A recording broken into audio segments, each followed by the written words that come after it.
हे जादुई कटहल, मुझे तुम्हारे बीज चाहिए। मैं अपनी अगली फसल बोना चाहता हूँ।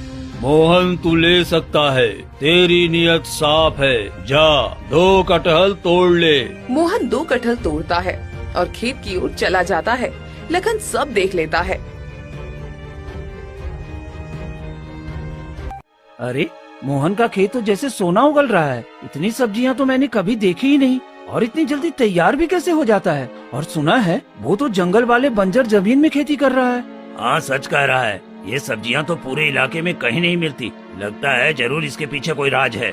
राज हो या मेहनत, पर इतना तो साफ है कि आज मोहन पूरे गांव का सबसे बड़ा किसान बन गया है।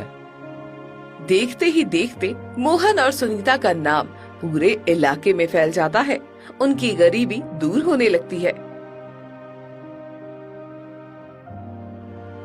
अरे ये कैसे हो सकता है? जो मोहन कल तक झोपड़ी में भूखा मर रहा था, वो आज ढेर सारी सब्जियां बेच रहा है। जरूर कोई राज है और मुझे तो वो जानना ही होगा। अरे हाँ, मैंने भी देखा है। उनके खेत में तरह तरह की सब्जियां लगी हैं। बिना पानी, बिना खाद, ये सब कैसे संभव है? हमें उनकी झोपड़ी के आसपास नजर रखनी चाहिए। सही कहा, आज रात ही चलेंगे, देखेंगे आखिर ये चमत्कार होता कैसे है।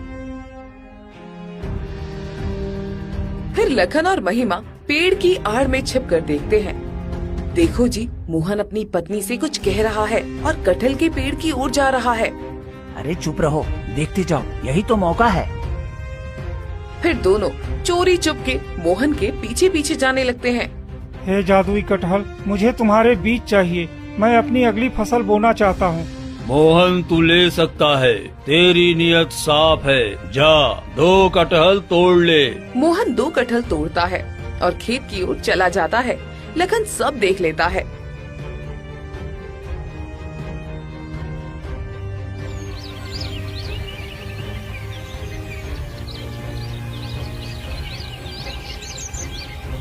फिर मोहन वो कटहल लेकर आता है और अपने खेत में कटहल का बीज बो देता है। अरे ये पागल तो नहीं हो गया है? अपने खेत में कटहल का बीज बो रहा है। हम लोग यही इंतजार करते हैं और देखते हैं कि आखिर ये बीज से करेगा क्या।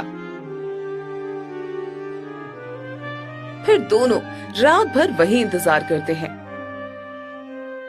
और सुबह होते ही मोहन का खेत देखकर दंग रह जाते हैं।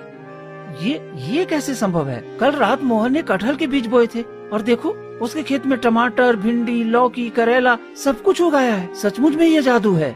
तो अब देर किस बात की? हमें भी उस पेड़ से कटहल लाने होंगे। जब मोहन ले सकता है तो हम क्यों नहीं? फिर दोनों उसी कटहल के पेड़ के पास जाते हैं। ओ कटहल, मुझे भी अपने बीज